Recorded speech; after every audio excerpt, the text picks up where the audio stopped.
On that sweltering August morning, when the mockingbirds still sang in the magnolia trees of Whitmore Plantation and the cotton fields stretched endlessly toward the Georgia horizon, the fate of Samuel and his son Joshua was sealed without their knowing.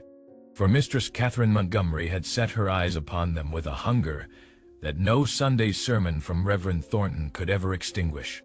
And if this story grips your heart, leave your like and subscribe so you don't miss the next chapter, because what comes next will shake your soul to its very core.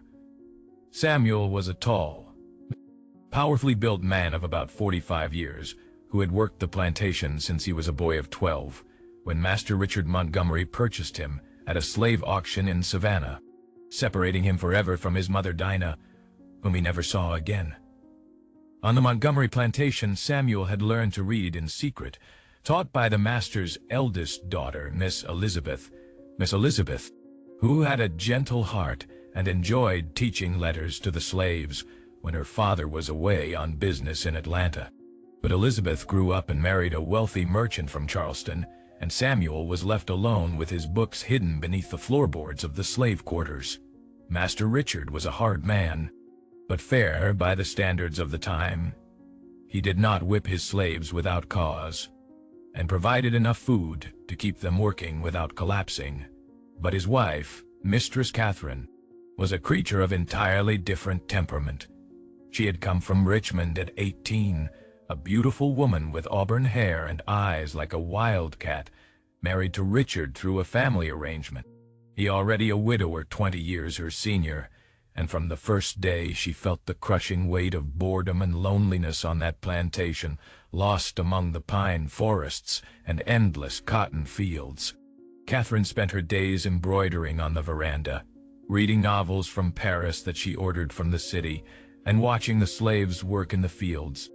And it was thus that she began to notice Samuel, the way he carried 100-pound cotton bales on his broad shoulders, the sweat that ran down his chest when he removed his shirt in the midday heat, the muscles that rippled beneath his dark skin like polished mahogany. But what truly captured her attention was Joshua, Samuel's 17-year-old son. Born on the plantation to a woman named Mary who had died of fever when the boy was 10, Joshua had his father's height and strength, but his face still held the softness of youth, eyes that carried an innocence that made Catherine's heart race in ways she didn't fully understand.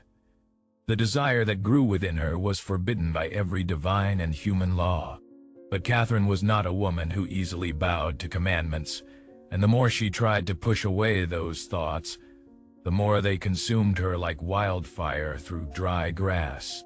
Master Richard spent long periods in Savannah and Atlanta managing business affairs, sometimes staying weeks at the state capitol dealing with cotton export contracts and political matters.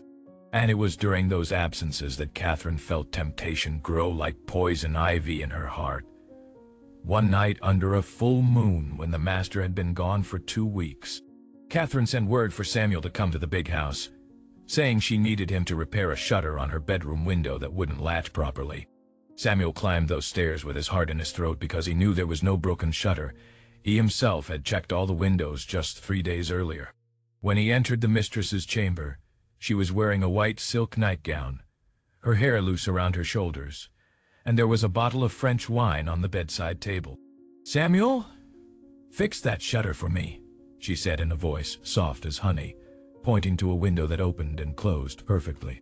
He approached, pretending to examine the latch, his hands trembling, and that was when he felt her hand touch his back, fingers moving slowly up his spine. "Ma'am, this ain't right," he murmured without turning, his voice coming out hoarse. Catherine laughed quietly, a laugh that was both sweet and cruel, and said, "Who are you to say what's right, Samuel? You are mine, just as everything on this plantation is mine." He turned then and saw in her eyes a mixture of desire and power that froze his blood, because he understood in that moment that he had no choice, that if he refused he could be sold, whipped, or worse, that she held over him the power of life and death. Those who heard this story could not remain indifferent, just as you shouldn't. If this story touched you, Leave your like so it won't be forgotten. Because what happened next changed everything and deserves to be remembered. That night, Samuel did as she commanded, and as he possessed her, he felt he was losing something of himself, a piece of his soul he would never recover, because there was no pleasure in it, only shame and self-loathing, as if he were betraying everything his mother Dinah had taught him about dignity and honor. Catherine, however, felt pleasure, a pleasure mixed with the intoxication of power, of having bent this strong man to her will, of having violated every rule and emerged unpunished. After that first night she summoned him again and again, always when the master was away, and Samuel went because he had no alternative. But each time he climbed those stairs, he felt himself dying a little inside. In the slave quarters the others began to notice. Bessie, who washed clothes for the big house, saw the mistress looking at Samuel with those serpent eyes. And old Moses, who worked in the stables, noticed how Samuel had become silent and withdrawn, not eating properly, not speaking to anyone. But what no one expected was what happened 3 months into this terrible arrangement. One evening Catherine sent for both Samuel and Joshua together, with the excuse that she needed them to move heavy furniture in the parlor. When father and son arrived at the big house, hearts pounding with dread, they found the parlor empty of any furniture that needed moving. Catherine was there alone, wearing a dress of deep crimson, her eyes glittering with something that made both men want to flee. "I've been watching you, Joshua," she said, her voice like silk over steel. "You've grown into quite a man, haven't you? Strong like your father." Samuel stepped forward, his voice desperate. "Mistress, please, leave the boy alone. He's just a child. Whatever you want from me I'll give, but let him go." But Catherine moved closer to Joshua, circling him like a predator. "A child? He's 17, Samuel, the same age I was when I married Master Richard, old enough to work these fields, old enough to serve me in other ways." And then she spoke the words that would haunt both father and son for the rest of their lives.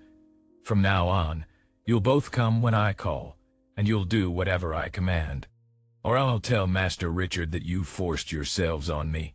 And you know what happens to slaves who assault white women. They hang from the old oak tree in the town square while everyone watches." The trap was perfect, and Samuel knew it. If they refused, they would die. If they complied, their souls would be destroyed. There was no escape, no choice, no mercy in this world built on the suffering of those considered less than human. And so began the darkest chapter of their lives. Catherine would summon them together, sometimes in the dead of night, sometimes in the afternoon when the overseer was drunk and the master was away. And what she forced them to do, father and son together in that bedroom, was an abomination that violated not just the laws of society but the deepest bonds of family and human decency. Samuel prayed every night for God to strike him dead, prayed for the earth to open and swallow him whole, anything to escape the nightmare that his life had become. And Joshua, who had been a cheerful boy full of dreams of one day buying his freedom, became a hollow shell, his eyes empty, his spirit broken. The other slaves knew something terrible was happening, but no one dared speak of it aloud. Fear ruled the plantation like an invisible master, more powerful even than Richard Montgomery himself. The turning point came when Prudence, Catherine's personal maid who had served her since childhood, could no longer bear the weight of what she witnessed. She went to Reverend Thornton and confessed everything, and the Reverend, though a pious man, was also a man of his class and time. He felt it his duty to inform Master Richard of what was occurring under his own roof. The master's fury was like a hurricane that levels everything in its path, like a flood that drowns the land, like a wildfire that consumes the forest. He had Samuel and Joshua arrested and ordered every slave on the plantation to gather and witness the exemplary punishment that would be given to those who dared defile his honor and his house. Catherine begged on her knees, clutched at her husband's boots, swore that she had seduced the men, that they were innocent and had merely obeyed her commands.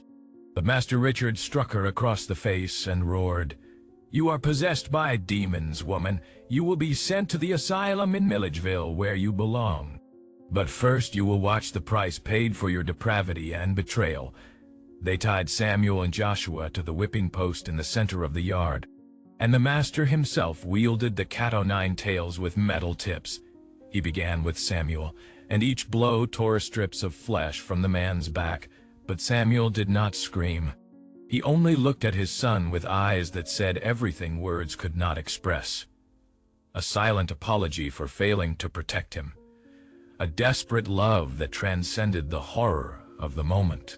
Then came Joshua's turn, and when the whip cut into the boy's young flesh, he cried out, not from physical pain, but from the anguish of seeing his father's suffering, from the knowledge that their bond had been twisted and corrupted by forces beyond their control. Catherine fainted before the punishment ended, and when she awoke she was being loaded into a carriage bound for the state asylum. But through the window, she could hear from the slaves who accompanied her that Samuel had died 4 days later from infections in his wounds, and that Joshua had been sold to a brutal cotton plantation in Mississippi known for working slaves to death within 5 years. The story of Samuel and Joshua was lost in the annals of American slavery, like so many other stories of men and women who were used, abused, and discarded.